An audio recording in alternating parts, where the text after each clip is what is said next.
ഞങ്ങളുടെ വാക്കുകൾ കേൾക്കുന്നില്ല. സത്യത്തിന്റെ ആത്മാവ് ഏതെന്നും വഞ്ചനയുടെ ആത്മാവ് ഏതെന്നും നമുക്ക് ഇതിനാൽ അറിയാം. 2 കൊരിന്ത്യർ 5-ാം അധ്യായത്തിന്റെ കണ്ടിന്യൂഷനാണ്. ഞങ്ങൾ ദൈവത്തിൽ നിന്നുള്ളവരാകുന്നു, ദൈവത്തിൽ നിന്നുള്ളവർ ഞങ്ങളുടെ വാക്ക് കേൾക്കുന്നു, ദൈവത്തിൽ നിന്നല്ലാത്തവൻ ഞങ്ങളുടെ വാക്ക് കേൾക്കുന്നില്ല. അടുത്ത വാക്യം ഹിരോഷിമയിൽ വീണൊരു ബോംബാണത്. സത്യത്തിന്റെ ആത്മാവ് ഏതെന്നും വഞ്ചനയുടെ ആത്മാവ് ഏതെന്നും ഇതിനാൽ അറിയാം. ഞങ്ങളുടെ വാക്ക് കേൾക്കുന്നതിനാലും ഞങ്ങളുടെ വാക്ക് കേൾക്കാത്തതിനാലും. അതാണ് ശരിയായത്. ഇതൊക്കെ കൊണ്ടുവന്ന് കുഴിച്ചു മൂടിയിരിക്കല്ലേ ഭാഷമാര്? നിങ്ങൾക്ക് 134 സങ്കീർത്തനം വായിച്ചില്ലെങ്കിൽ നിങ്ങൾക്ക് ഉറക്കം വരില്ല അല്ലേ? വായിച്ച് സുഖമായിട്ട് ഉറങ്ങിക്കോ. പക്ഷെ ഈ പ്രമാണം കേട്ട് അനുസരിച്ചില്ലെങ്കിലേ മുകളിലോട്ടുള്ള പോക്ക് നടക്കുന്നില്ല. ഇവിടെ എല്ലാം കിട്ടും. ന്യായപ്രമാണത്തെ പൊളിച്ചു തന്നെയാ പറയുന്നത്. ഇവിടെ നിങ്ങൾക്ക് എല്ലാം കിട്ടും, ഭൗതികങ്ങളെല്ലാം കിട്ടും. 16, 15, 20 പേരുള്ള വിദേശ സഹോദരങ്ങൾ ജോലി ചെയ്യുന്ന സഭയിൽ ഒരു പാസ്റ്റർ വേണമെങ്കിൽ 5 ലക്ഷം രൂപ കോട കൊടുക്കണം. പെന്തക്കോസ്ത് പാസ്റ്ററിന്.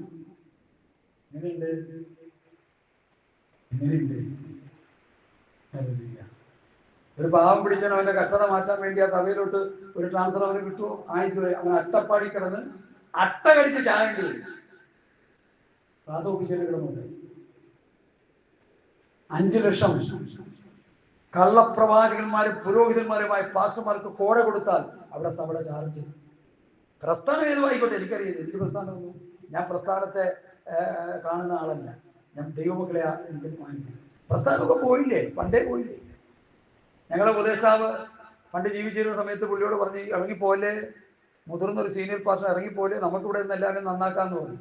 പുള്ളി ഒരു വാക്ക് പറഞ്ഞ് കേട്ട് ഞാൻ ഞെട്ടിപ്പോയി. എന്നെ ആടിനെ മേയ്ക്കാൻ വേണ്ടിയാ വിളിച്ചേക്കണം, പന്നിയെ മേയ്ക്കാനല്ല. ഇവിടെ കിടക്കുന്നു. പന്നിയെ മേയ്ക്കാനല്ല എന്നെ വിളിച്ചേക്കുന്നത്, ആട് മേയ്ക്കാനാ. മുഴുവൻ പന്നികളായി.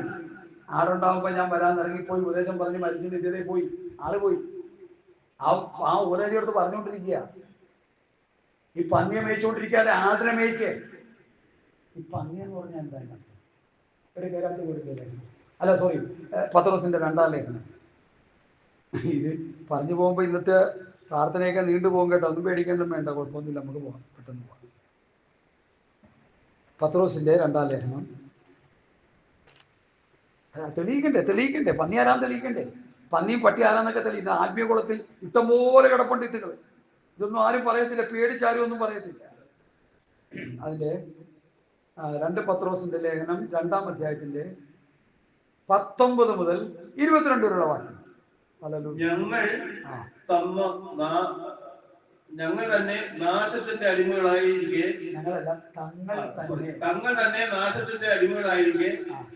മറ്റവർക്ക് സ്വാതന്ത്ര്യത്തെ വാഗ്ദത്തം ചെയ്യുന്നു. ഒരുത്തൻ ഏതിനോട് തോൽക്കുന്നുവോ അതിന് അടിമപ്പെട്ടിരിക്കുന്നു. കർത്താവും രക്ഷിതാവുമായ യേശു ക്രിസ്തുവിന്റെ പരിജ്ഞാനത്താൽ ലോകത്തിന്റെ മാലിന്യം വിട്ടോടിയവർ അതിൽ വീണ്ടും കുടുങ്ങി തോറ്റുപോയാൽ അവരുടെ ഒടുവിലത്തെ സ്ത്രീ ആദ്യത്തേക്കാൾ അധികം വഷളായി പോയി. തങ്ങൾക്ക് ഏൽപ്പിച്ചു കിട്ടിയ വിശുദ്ധ കൽപ്പനയെ നീതിയുടെ വഴി അറിഞ്ഞ ശേഷം വിട്ടുകളയുന്നതിനേക്കാൾ അത് അറിയാതിരിക്കുന്നത് അവർക്ക് നന്നായിരുന്നു. എന്നാൽ സ്വന്തം ഛർദിക്ക് തിരിഞ്ഞ നായയെയും കുളിച്ചിട്ട് ചെളിയിൽ ഉരുളുവാൻ തിരിഞ്ഞ പന്നിയെയും ഉള്ള സത്യമായ പഴഞ്ചൊല്ല് പോലെ അവർക്ക് സംഭവിച്ചു. എന്നാൽ ഛർദിക്ക് തിരിഞ്ഞ നായെന്ന് കുളിച്ചിട്ട് ചെളിയിൽ ഉരുളുവാൻ, കുളിക്കുക എന്ന് പറഞ്ഞാൽ എന്താ? സ്നാനത്തിൽ കുളിച്ചിട്ട് ചെളിയിൽ ഉരുളുവാൻ തിരിഞ്ഞ പന്നി എന്ന ഉള്ള പഴഞ്ചൊല്ല് പോലെ അവർക്ക് വന്നു. ഇനി ആരാണവര്? പത്രോസിന്റെ 2-ാം ലേഖനം 2-ാം അധ്യായത്തിന്റെ 1 മുതൽ 3 വരെ വായിച്ചോ. ആരാണെന്ന് കൂടി പറഞ്ഞേക്കാം, അതുകൂടി വായിച്ചു കേൾപ്പിച്ചേ.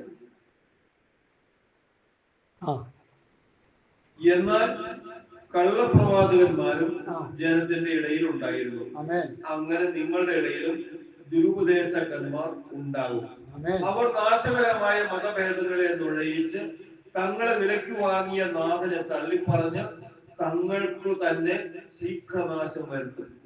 അവരുടെ ദുഷ്കാമ പ്രവൃത്തികളെ പലരും അനുകരിക്കും. അവർ നിമിത്തം സത്യമാർഗം ദുഷിക്കപ്പെടും. അവരെയാണ് ഈ പന്നിയായിട്ട് പട്ടിയായിട്ട് പത്രോസ് എഴുതി അവസാനം കൊണ്ട് കൺക്ലൂഷൻ ചെയ്തത്. നാക്കും മൂക്കും അറിയാത്ത പത്രോസിനെ, ഒരു വാക്കെടുത്ത് പറയാൻ അറിയാത്ത പത്രോസിനെ, ഒരു മനുഷ്യന്റെ മുമ്പിൽ നിന്ന് പ്രസംഗിക്കാൻ കഴിയാത്ത പത്രോസിനെ പരിശുദ്ധാത്മാവിന്റെ നിറവ് വന്നു കഴിഞ്ഞപ്പോൾ അവൻ ആത്മാവിൽ എഴുതിയ വചനമാണ് നമ്മളിപ്പോൾ വായിച്ചുകൊണ്ടിരിക്കുന്നത്. ഇന്ന് ആത്മീയ കുളത്തിൽ ഈ രണ്ട് വർഗം കിടക്കുക. ഞാൻ എല്ലാവരെ കുറിച്ചല്ല പറയുന്നത് കേട്ടോ, എല്ലാവരെ കുറിച്ചല്ല. ഒരു ചെറിയ ശേഷിപ്പ് വിശുദ്ധമായി ജീവിക്കുന്ന ദൈവമക്കളുണ്ട്, ദൈവദാസന്മാരുണ്ട്, സഹോദരി സഹോദരന്മാരുണ്ട്. അവരുടെ പക്ഷം നിങ്ങൾ ചേരുക. അല്ലാതെ ഈ വർഗങ്ങളുടെ കൂടെ ചേർന്നാൽ അവസാനം നിങ്ങളെ ലൂക്കോസ് 16 കിടക്കുന്ന ധനവാന്റെ കൂട്ടത്തിൽ നിങ്ങൾ ജനിച്ചാണ്. എന്തിനാണ് ഇതിനെ ക്രിസ്ത്യൻ ജീവിതം നയിക്കുന്നത്? എന്തിനാ രക്ഷിക്കപ്പെട്ടത്? എന്തിനാ സ്നാനപ്പെട്ടത്? എന്തിനാ പരിശുദ്ധാത്മാംശം പ്രാപിച്ചത്? ആത്മാവെന്ന അച്ചാരം ലഭിച്ചിട്ട് ആത്മാവിനെ നഷ്ടപ്പെടുത്തിയാലുള്ള അവസ്ഥ മനസ്സിലായല്ലോ. റോമർ 8:11 വായിച്ചു കേൾപ്പിച്ചല്ലോ. യേശുവിനെ ഉയർപ്പിച്ച ആത്മാവ് നിന്നിൽ വസിച്ചാൽ ക്രിസ്തു യേശുവിനെ ഉയർപ്പിച്ചതുപോലെ നിന്നെ ഉയർപ്പിക്കുന്ന. അപ്പൊ അച്ചാരമായിട്ട് തന്ന പരിശുദ്ധാത്മാവിനെ നഷ്ടപ്പെടുത്തി കളയരുത് സഹോദരങ്ങളെ. പരിശുദ്ധാത്മാവിൽ നിറഞ്ഞ് ജീവിച്ചോണം. ആത്മനിറവിൽ ജീവിതം നയിക്കണം. ആത്മ സ്വഭാവമുള്ളവരാകണം. ആത്മാവിനെ അനുസരിച്ച് നടക്കണം. ആത്മഫലങ്ങൾ പുറപ്പെടുവിക്കണം. അതാണ് ക്രിസ്ത്യൻ ജീവിതത്തിന്റെ വിജയം. അല്ലെങ്കിൽ ഒരു പ്രയോജനവും. അപ്പോൾ നമുക്ക് കൺക്ലൂഷൻ ചെയ്യാനുള്ള സമയമായി. വായിച്ചാട്ടെ ചെയ്യാം. എന്നിട്ട് അതിൻ്റെ ആത്മാവിനെ തന്നിരിക്കുന്ന അച്ചാരമായി അഥവാ വായിച്ചാൽ നമ്മൾ വായിച്ചല്ലോ. 6-ാം വാക്യം വായിക്കാം. 6, 7, 8, 9, 10 വായിച്ച് നിർത്താം. ആകയാൽ ഞങ്ങൾ എല്ലായ്പ്പോഴും ധൈര്യപ്പെട്ടു ശരീരത്തിൽ വസിക്കുമ്പോഴൊക്കെയും കർത്താവിനോട് അകന്നു പരദേശികൾ ആയിരിക്കുന്നു എന്ന് അറിയുന്നു. കാഴ്ചയാലല്ല വിശ്വാസകാലത്തെ ഞങ്ങൾ നടക്കുന്നത്. ഇങ്ങനെ ഞങ്ങൾ ധൈര്യപ്പെട്ടു ശരീരം വിട്ട് കർത്താവിനോട് വസിക്കുവാൻ അധികം ഇഷ്ടപ്പെടും. അവിടെ നിൽക്കട്ടെ. ആകയാൽ ഞങ്ങൾ ധൈര്യപ്പെട്ട് ശരീരത്തിൽ വസിക്കുമ്പോൾ കർത്താവിനോടകുന്ന പരദേശികൾ എന്നിവരാണ്. പ്രിയമുള്ളവരെ, പരദേശികളും പ്രവാസികളുമായ നിങ്ങൾ 1 പത്രോസ് 2:11 കേട്ടോ. പരദേശികളാണ്, പ്രവാസികളാണ്. അബ്രഹാം ലോത്ത് കൂടി ഇറങ്ങി തിരിച്ചു. അബ്രഹാമിന്റെ പുറകെ ഇറങ്ങി തിരിച്ച ലോത്ത്. ദർശനം കിട്ടിയ ദൈവവിളി ഉണ്ടായ ദർശനം കിട്ടിയ അബ്രഹാമിന്റെ പുറകെ ഇറങ്ങി തിരിച്ച ലോത്ത് നീരോട്ടം നോക്കി പോയപ്പോൾ അബ്രഹാം എന്ത് ചെയ്തു? എബ്രായ ലേഖനത്തിൽ പൗലോസ് എഴുതിയത് ഞാൻ വായിച്ച് ഞെട്ടിപ്പോയിട്ടുണ്ട്. എന്താ പൗലോസ് എഴുതി വെച്ചാൽ ഞാൻ വായിച്ച് കേൾപ്പിക്കാം. എബ്രായ ലേഖനം 12-ാം അധ്യായത്തിന്റെ 9-10 വാക്യങ്ങൾ. വിശ്വാസത്താൽ അവൻ വാഗ്ദത്ത ദേശത്ത് ഒരു അന്യദേശത്ത് എന്ന പോലെ ചെന്ന് വിശ്വാസത്തിന് കൂട്ടവകാശികളായ ഇസഹാക്കിനോടും യാക്കോബിനോടും കൂടെ കൂടാരങ്ങളിൽ പാർത്തുകൊണ്ട് ദൈവം ശില്പിയായി നിർമ്മിച്ചതും അടിസ്ഥാനമുള്ള നഗരത്തിനു വേണ്ടി അവൻ കാത്തിരുന്നു. വാഗ്ദത്ത ദേശത്ത് ഒരു അന്യദേശത്ത് എന്ന പോലെ, ഒരു പരദേശിയെ പോലെ. ഒരാള് വിദേശത്ത് ചെന്ന് ഒരു 5 വർഷം ജോലി ചെയ്യുമ്പോൾ ഇന്ത്യ വിട്ടു പോകുന്ന ഏതെങ്കിലും ഗൾഫ് രാജ്യമായിക്കോട്ടെ, ഏതെങ്കിലും യൂറോപ്പ് രാജ്യമായിക്കോട്ടെ, ആ രാജ്യത്ത് ആ വ്യക്തി ഒരു പ്രവാസിയാണ്. അവിടുത്തെ വിസ തീർന്ന് ജോലി തീർന്ന് കഴിയുമ്പോൾ അടിച്ച് ബാങ്കിലോട്ട് കയറ്റും. ഇല്ലെങ്കിൽ പിടിച്ചവർ പോലീസിലിടും. അത് നിയമം അതാണ്. പലരും അങ്ങനെ മുങ്ങി നടക്കുന്നുണ്ട്. അതിപ്പോൾ എല്ലായിടത്തും ഉണ്ടല്ലോ. എന്നാൽ അവൻ പ്രവാസിയാണ് അവിടുത്തെ. അവന്റെ പ്രവാസകാലം കഴിഞ്ഞ് ജോലിയെല്ലാം കഴിഞ്ഞ് എക്സിറ്റിൽ നാട്ടിലേക്ക് വരാൻ പറ്റും എന്നതുപോലെ 70-80 സംവത്സരം ഈ ഭൂമിയിലെ പ്രവാസ ജീവിതം നയിക്കുന്നവരാണ് നമ്മൾ. ഓ മൈ ഗോഡ്, നമ്മളൊരു പ്രവാസിയാണ്, നമ്മളൊരു പരദേശിയാണ്. അന്യദേശത്തു പരദേശിയായി മന്നീതിൽ കൂടാത വാസികളായി. അന്യദേശത്തൊരു പരദേശിയാണേ, ഞാനൊരു പ്രവാസിയാണ്. പണ്ടൊരു ഉപദേശി പറഞ്ഞ് ഞാൻ കടമെടുത്ത് പറഞ്ഞോട്ടെ, ഇച്ചിരി വിഷമമുള്ള കേസാണ്. നമ്മൾ ഈ പ്രവാസികളാണെങ്കിലും അബ്രഹാം കൂടാനിൽ പാർത്ത് ക്രോധകലശം വീണാ പോലും, അല്ലെങ്കിൽ ഇസ്രയേൽ ഉപയോഗിക്കുന്ന എന്താണ് ഡ്രില്ലർ ബോംബ് വീണാ പോലും തുളഞ്ഞു പോകാത്ത നിലയിലുള്ള കെട്ടിടം ഉണ്ടാക്കിയിട്ടാ പട്ടം ജീവിക്കുന്നത് 11 കോടിയില്. എന്നാ പരദേശിയ ചോദിക്കുന്നത്? ന്യായമല്ലേ ചോദിക്കുന്നത്? പ്രതിക്ഷോഭം വന്നാലും എന്ത് വന്നാലും അതിജീവിക്കാൻ പറ്റുന്നൊക്കെ. കാരണം 11 കോടി പണിയും അങ്ങനെയല്ലേ പണിയുള്ളൂ. നമ്മളൊക്കെ ചെറിയ വീടുകളിലല്ലേ കിടക്കുന്നേ. ഹല്ലേലൂയ. എന്നെ കേൾക്കുന്ന പ്രിയപ്പെട്ടവരെ, 70 80 സംവത്സരം കഴിയുമ്പോൾ ഞാനും നീയും ഒരു പ്രവാസിയാണെന്ന്, ഒരു പരദേശിയാണെന്ന് അന്നാ നമുക്ക് ബോധ്യമാകുന്നത്. അന്ന് ശരീരം വിട്ടിട്ട് നമ്മൾ എന്ത് ചെയ്യും? എവിടെ പോയി ജീവിക്കും? വേദപുസ്തകത്തിന്റെ പഠനങ്ങൾ പഠിച്ചുകൊണ്ടിരിക്കുന്ന വ്യക്തികളോട് ചോദിച്ചാൽ അവർ പറയും, ഈ ശരീരം വിട്ടാൽ ഞാൻ വിശ്രാമം ചെയ്യും. ഒരു പാപിയായ മനുഷ്യൻ ഈ ശരീരത്തിൽ നിന്ന് ആത്മാവ് പോയാൽ യാതൊരു സത്യം. അതാ കർത്താവ് തന്ന ആ പഠനം. മനസ്സിലായല്ലോ? അപ്പൊ കൂടാരമായ ഭൗമഭവനം അലിഞ്ഞു പോയാൽ നമ്മൾ എവിടെ ആയിരിക്കും? കർത്താവിനോടൊപ്പം വിശ്രാമ സ്ഥലത്തായിരിക്കും. കർത്താവ് വരുമ്പോൾ അവിടെ നിന്ന് ശക്തിയോടെ ഉയർത്തെഴുന്നേറ്റ് കർത്താവിനോടൊപ്പം നമ്മളായിരിക്കും. ജീവനോട് ഞാൻ നിങ്ങൾ ഇരുന്നാലോ ഒരു രൂപാന്തരം. അതോ ഞാൻ എൻ്റെ പ്രസംഗത്തിൽ എപ്പോഴും പറയുന്നത്, ഒന്നുകിലൊരു രൂപാന്തരം അല്ലെങ്കിൽ ഒരു ഉയർപ്പ്. ഈ രണ്ട് അനുഭവത്തിന് വേണ്ടി അല്ലെങ്കിൽ നീ ഒരു ക്രിസ്ത്യാനിയായി ജീവിക്കരുത്. ഒരു ഗുണവും. ഉയർപ്പ് കിട്ടുമോ നിനക്ക്? കിട്ടും പാസ്റ്റർ. രൂപാന്തരം കിട്ടുമോ നിനക്ക്? കിട്ടും പാസ്റ്റർ. ഓക്കെ, മതി, അത് മതി. അതിനനുയോജ്യമായി ജീവിതം നയിക്കണം. അതിന് ലോകത്തിന്റെ കണ്ണ് പറ്റത്തില്ല. അത് നീരോട്ടം കുറ്റിയടിച്ചു പോയി. ഇത് വേറൊരു കാര്യം. ഈ നീരോട്ടത്തൊക്കെ എന്താ സംഭവിച്ചു? തീയിറങ്ങി. അബ്രഹാം എന്ത് ചെയ്തു? ദൂതന്മാരെ സൽക്കരിച്ച് പട്ടൊരു ഉപദേശിച്ച് പറഞ്ഞ എന്തേ വരിക? സാറേ, എന്തോ യജമാനെ. ഇന്നത്തെ സാറെ വിളിച്ച അപ്പുറത്തെ സീരിയൽ കണ്ടോണ്ടിരിക്കുക. ശരിയല്ലേ? ഞാനെന്റെ ഒരു ക്ലാസ് പറഞ്ഞതാ. ഇന്നത്തെ സാറന്മാർക്ക് സീരിയൽ കാണാൻ മതി. അബ്രഹാമിന്റെ പാറ സാരിയം കൂടാരത്തിലുണ്ടായിരുന്നു. എന്തോ യജമാനെ. ആ ബഹുമാനം നോക്കി. എനിക്കറിയാം, എൻ്റെ ഒരു പഴയ ഓൾഡ് ചർച്ചിൽ, എൻ്റെ രക്ഷിക്കപ്പെട്ട ചർച്ചില് ഒരു അമ്മാമ്മയുണ്ട്. അച്ഛനെ പേരെടുത്തിട്ടുണ്ട്, ബാബു ബാബു ബാബു ബാബു. ഇവയൊക്കെ മരിച്ചുപോയി. ഇന്ന് അവർ അലഞ്ഞു തിരിഞ്ഞാണ് ഉപദേശം കിട്ടാണ്. ഞാൻ എന്തിനായി പറയുന്നത്? അതുകൊണ്ട് ദൈവവചനം അനുസരിച്ച് ജീവിച്ച് പ്രത്യാശയോടെ നമുക്ക് മുമ്പോട്ട് പോകാൻ ഒരുങ്ങാം. ദൈവമക്കളെ ഈ വചനങ്ങളുടെ മുൻപിൽ ഒന്ന് സമർപ്പിച്ചു കൊടുത്ത് പ്രാർത്ഥിച്ചാട്ട് സ്തോത്രം സ്തോത്രം. അടുത്തത്, ഇങ്ങനെ ഞങ്ങൾ കാഴ്ചയാൽ എല്ലാ വിശ്വാസത്തലത്രയും നടക്കുന്നു. ഞങ്ങൾ പരദേശികളാണ്. ഇങ്ങനെ ഞങ്ങൾ ധൈര്യപ്പെട്ട് ശരീരം വിട്ട് കർത്താവിനോട് കൂടെ വസിക്കുവാൻ അധികം ഇഷ്ടപ്പെടുന്നു. അങ്ങനെ ഇഷ്ടപ്പെടുക, അതാണ് ഏറ്റവും നല്ലത്.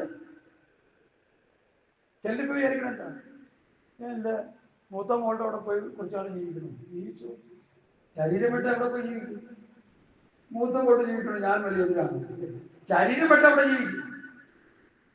ഇന്ത്യ വിട്ട മൂത്ത മോള് കാനഡയിൽ അല്ലെങ്കിൽ ദുബായിൽ അല്ലെങ്കിൽ അമേരിക്കയിലും ഒക്കെ നല്ല കാര്യം. ശരീരം വിട്ടാലോ? ഇവിടെ പൗരസ് എന്താ പറയുന്നത്? നിങ്ങൾ ശരീരം വിട്ടാൽ വായിക്കും. ഇങ്ങനെ ഞങ്ങൾ അതുകൊണ്ട് ശരീരത്തിൽ വസിച്ചാലും ശരീരം വിട്ടാലും ഞങ്ങൾ അവനെ പ്രസാദിപ്പിക്കുന്നവർ ആകുവാൻ അഭിമാനിക്കുന്നു. ഇങ്ങനെ ഞങ്ങൾ ധൈര്യപ്പെട്ട് ശരീരം വിട്ട് കർത്താവിനോടുകൂടി വസിപ്പാൻ ഇഷ്ടം. അത് വാക്കിങ്ങൾ കർത്താവിനോടുകൂടെ വസിക്കണം. ശരീരം വിട്ടാൽ ഞങ്ങൾ കർത്താവിനോടുകൂടെ ആയിരിക്കണം. ശരീരം വിട്ടാൽ ഭർത്താവിനോടും ഭാര്യയോടും ഒക്കെ അല്ല ജീവിക്കേണ്ടത്. അവർ ദുബായിലോടെ കിടന്നോട്ടെ, ജീവിച്ചോ, കുഴപ്പമൊന്നുമില്ല. ഇപ്പൊ ഇവിടെ ഉള്ള ഒരു വ്യക്തി, ഭാര്യ അമേരിക്കയിലാണെങ്കിൽ അമേരിക്ക ഭാര്യ പോയി ജീവിക്കുന്നില്ല. പാവമല്ലുണ്ടോ? തെറ്റുമല്ലുണ്ടോ? ഒന്നുമില്ല. അങ്ങോട്ടും ഇങ്ങോട്ടും രാജ്യങ്ങളിലൊക്കെ മാറി തെറ്റുണ്ടോ? ഇല്ല. ഒക്കെ ജീവിച്ചോ. പക്ഷെ ആത്യന്തികമായി ഈ ശരീരത്തിൽ നിന്ന് ആത്മാവ് വേർപെട്ടാൽ നിന്റെ ആത്മാവ് ഇവിടെ ആയിരിക്കണം, ക്രിസ്തുവിനോട് കൂടി ആയിരിക്കണം. Hallelujah, hallelujah. ഞാൻ ക്രിസ്തുവിനോട് കൂടി ക്രൂശിക്കപ്പെട്ടിരിക്കുന്നു. ഇനി ജീവിക്കുന്ന ഞാനല്ല, ക്രിസ്തു അത്രയും. അപ്പൊ കർത്താവ് നമ്മെ ജീവിക്കണം. ഈ ഭൂമിയിൽ കർത്താവിനെ പ്രതിബിംബിച്ച് കാണിക്കണം. കൊരിന്ത് സഭ 2-ാം ലേഖനം പഠിക്കുമ്പോൾ നിങ്ങൾ ക്രിസ്തുവിന്റെ പത്രങ്ങളായെന്ന് പറയുന്നതിന്റെ ഉദ്ദേശം എന്താ? അവരിൽ കർത്താവിനെ കാണുന്നു, അവർ കർത്താവ് ജീവിക്കാൻ പറയും. 1-ാം ലേഖനത്തിൽ അവരെങ്ങനെ ഇടന്ന് വെച്ചാൽ അറിയാൻ, അപ്പന്റെ ഭാര്യ വെച്ചു, പൗലോസിന്റെ പക്ഷം, കേബായുടെ പക്ഷം, അപ്പല്ലോസിന്റെ പക്ഷം, ആ പക്ഷം ഈ പക്ഷം പറഞ്ഞ് തമ്മിൽ തല്ലി വഴക്കുണ്ടാക്കിക്കൊണ്ടിരിക്കുന്ന ഇന്നത്തെ പെന്തക്കോസ്തുകാരെ പോലെ ജീവിച്ചവരെ അപ്പോസ്തലന്മാർ ഉപദേശം പ്രസംഗിച്ച് ക്രിസ്തുവിന്റെ പത്രങ്ങളാക്കി അപ്പോസ്തലന്മാരെ പോലെ ആക്കി. അതല്ലേ നമുക്ക് വേണ്ടത്? അതല്ലേ നമുക്ക് വേണ്ടത്? അല്ലാതെ പ്രസംഗിച്ച് ജനത്തെ നശിപ്പിക്കാനൊക്കെ അല്ലേ. പ്രസംഗിച്ച് ക്രിസ്തുവിന്റെ ഭാവമുള്ളവരാക്കി തീർക്കണ്ടേ? നമ്മൾ സ്വോത്രാഴ്ച പഠിച്ച് തിന്നുന്നവരില്ലേ? പാസ്റ്റർ പലരും ഇഷ്ടംപോലെ സ്വോത്രാഴ്ച പഠിച്ച് തിന്നുന്നവരില്ലേ? നിങ്ങൾ സ്വോത്രാഴ്ച പഠിച്ച് മക്കളെ പഠിപ്പിക്കുന്നവരില്ലേ? നിങ്ങൾ സ്വോത്രാഴ്ച പഠിച്ച് കാർ പഠിക്കുന്നില്ലേ? ബൈക്ക് പഠിക്കുന്നില്ലേ? നിങ്ങളുടെ തന്നിഷ്ടമൊക്കെ ചെയ്യുന്നില്ലേ? ആരെങ്കിലും ചോദ്യം ചെയ്യുന്നു? ഇല്ലേ? പക്ഷെ നിങ്ങൾ ക്രിസ്തുവിന്റെ ഭാവമുള്ളവരാക്കി തീർക്കുന്നുണ്ടോ? ക്രിസ്തുവിൽ തെളിഞ്ഞവരാക്കി തീർക്കുന്നുണ്ടോ? എന്റെ ചോദ്യം മാത്രമേ ഉള്ളൂ. എനിക്ക് ആരോടും വിരോധമില്ല. ഈ ബൈബിളെടുത്ത് പ്രസംഗിച്ചോ, പ്രസംഗിച്ച് കാശ് മേടിച്ചോ, സ്വോത്രാഴ്ച മേടിച്ചോ, ദശാംശം മേടിച്ചോ, തരുന്നതൊക്കെ മേടിച്ചോ. നിങ്ങളാൽ നടത്തുന്ന ആടുകൾ കാഹളം ധ്വനിക്കുമ്പോൾ ഠിമ്മെന്ന് രൂപാന്തരം പ്രാപിച്ചു പോകണം. അത് മരിച്ചുപോയാൽ ഉയർത്തെഴുന്നേറ്റ് വരണം. ഇത് രണ്ടും എന്റെയും നിങ്ങളുടെയും ശുശ്രൂഷയിൽ നടക്കുന്നില്ലേ? എന്ത് പ്രയോജനം? നമ്മൾ സ്വോത്രാഴ്ച മേടിച്ച് കാറ് മേടിച്ചത്, നമ്മൾ സ്വോത്രാഴ്ച മേടിച്ചത് വീട് വെച്ചത്. ഇടയ്ക്കൊരു 8 പോക്കറ്റുമായിട്ടൊരു സഹോദരൻ വന്ന് ഒരു മൂത്ത സഹോദരൻ കുഞ്ഞു സഹോദരനോട് പറയുക, ഈ പുള്ളി 8 കോടി കൂടി വേണം പുള്ളിക്ക് പറയാൻ. 8 കോടി എന്ന് പറയുന്ന കാര്യം പുള്ളി 8 പോക്കറ്റുമായിട്ട് വന്നോണ്ടാണ്. അതുകൊണ്ടായിരിക്കും എനിക്ക് വിചാരിക്കുക 8 കോടി വേണം. ആര് കൊടുക്കും? ഇവിടെ കർത്താവ് വന്ന് സഭയെടുക്കാൻ പോവുക. ഈ പണി തീരുന്നതിന് മുമ്പ് സഭ മാറ്റപ്പെടും. 1 രൂപയെ കൊടുക്കും. 8 പോക്കറ്റുമായിട്ട് വന്ന മഹാൻ 1 രൂപ കൊടുത്തിട്ട് 8 കോടി പാവം പിടിച്ച വിശ്വാസികളോട് കൊടുക്കാൻ എങ്ങനെ മനസ്സൊന്നില്ല? കഞ്ഞിക്ക് വകയില്ലാത്തത്. ദൈവമക്കളെ, ഇതെന്തൊരു സങ്കടമാണ്.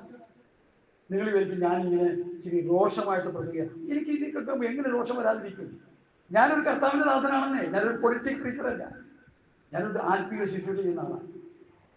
എന്നെ ലോകം മുഴുവൻ അറിയണ്ട. എനിക്ക് ലോകത്തെ എന്നെ അറിയാൻ വേണ്ട. പ്രൊജക്റ്റ് എനിക്ക് താല്പര്യമില്ല. ചെറിയ കസ്റ്റമേഴ്സേ ഉള്ളൂ നമ്മുടെ വാട്സപ്പിലൊക്കെ. അവർ മതി. അവിടുന്ന് കേൾക്കുന്നുണ്ട്, സന്തോഷത്തോടെ കേൾക്കുന്നുണ്ട്, കമന്റുകൾ ഇടുന്നുണ്ട്, പാസ്റ്റർ അനുഗ്രഹമാണെന്ന് പറയുന്നുണ്ട്. ഒരാൾ പറഞ്ഞു ഇങ്ങനെ എന്നെ പോട്ടെന്നു, ഒട്ടും കുറയ്ക്കേണ്ടത്. ഒരാൾ പറഞ്ഞ് മിക്കവാറും തല വീഴുന്നുണ്ട്. ഇവിടെ ആർക്ക് ജീവിച്ചിരിക്കാം?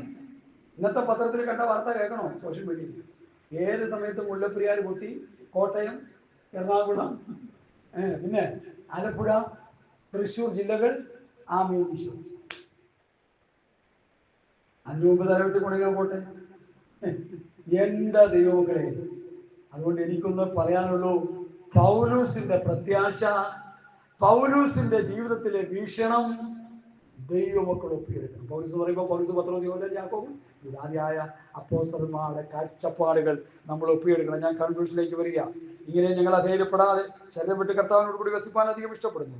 അതുകൊണ്ട് നിങ്ങൾ ശരീരത്തിൽ വസിച്ചാലും ശരീരം വിട്ടാലും അവനെ പ്രസാദിപ്പിക്കാനാകുന്നവൻ അഭിമാനിക്കുന്നു. 10-ാം വാക്യം.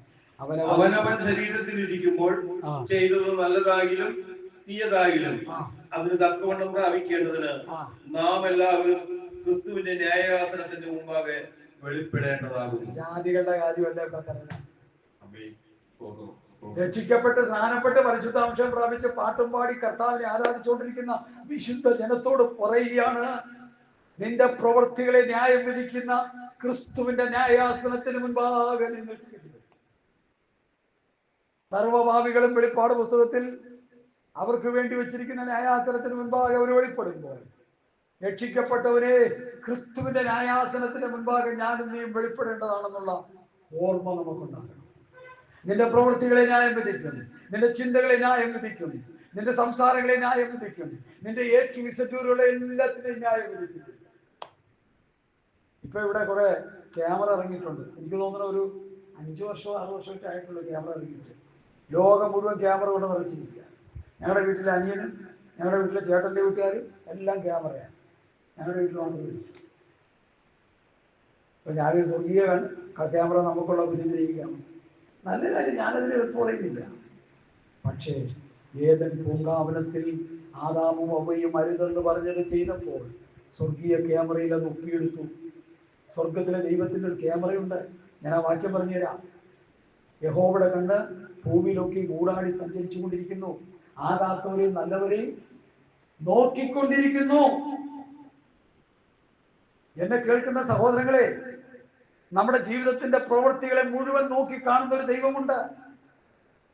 നീ 5 ലക്ഷം കോട കൊടുത്ത് പാസ്സായി അവിടെ കിടന്ന് പ്രസംഗിച്ചാൽ കോട വാങ്ങിയവനെയും കോട കൊടുത്തവനെയും കാണുന്നൊരു ദൈവമുണ്ട്. രക്ഷപ്പെടാൻ പറ്റുമോ നിനക്ക്? മാനസാന്തരപ്പെട്ട് മടങ്ങുക. ചെയ്തു പോയ തെറ്റുകുറ്റങ്ങളെ ഓർത്ത് അനുഭവിച്ച് മടങ്ങുക. ഹല്ലേലൂയ. കർത്താവിന്റെ ശിഷ്യന്മാരായ പത്രോസിനെയും പൗലോസിനെയും യോഹന്നാനെയും യാക്കോബിനെയും പോലെ ഈ നാഴിക വരെ ഞങ്ങൾ വിശന്നും ദാഹിച്ചു കുത്തുകൊണ്ടും തുടുപ്പാനില്ല ഒഴിക്കാനില്ല സ്ഥിരവാസം കൂടാതെ ഞങ്ങൾ ലോകത്തിന്റെ സ്തോത്രം സ്തോത്രം. എന്നെ കേൾക്കുന്ന പ്രിയപ്പെട്ടവർ, എൻ്റെ വാക്കുകൾ ഞാൻ ഉപസംഹരിക്കുക. ആ വാക്യം ഒന്നുകൂടി വായിച്ച് നമുക്ക് നിർത്താം. സ്തോത്രം സ്തോത്രം. ഇപ്പൊ വായിച്ച വാക്യം 10ാമത്തെ വാക്യം.